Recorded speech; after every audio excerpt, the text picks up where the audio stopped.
Godinama lutam po poljima i njivama pustim i tražim svoga tatu. Znam da je tamo negdje zatrpan, duboko u Slavonskom Blatu.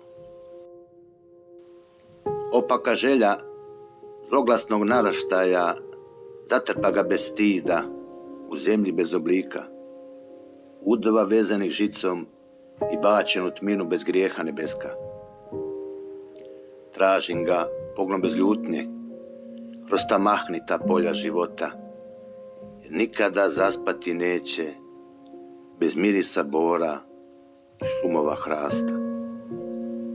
Ponekad osjetim da je blizu, pa noktima grebem zemlju crnu, kopam bez motike, bez pluga, sve dok mi prsti ne otrnu. Ne plačem, ne molim, samo kopam i zajećim kao zatečen na tom putu. Ne dam svoga tatu tom crnom slavonskom blatu. Tad, kao sluga, pogledam prema nebu što mi nadu grije, da poruši tajnu drugih obala ljudi, što nitko ih ne vide prije. Tražim ga sam kroz ta mjesta strašna, jer se nikome drugome ne da, a domovina naša kroz zavjesu na mene gleda.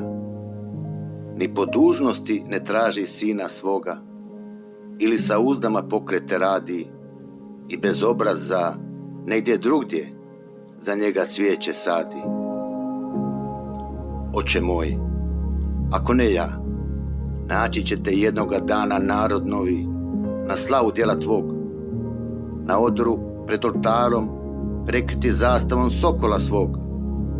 Jer utjehe i lijeka nema bez groba sa zaslugom početku novom, bez svetinja u krilu našem koje daju snagu zavjetu starom.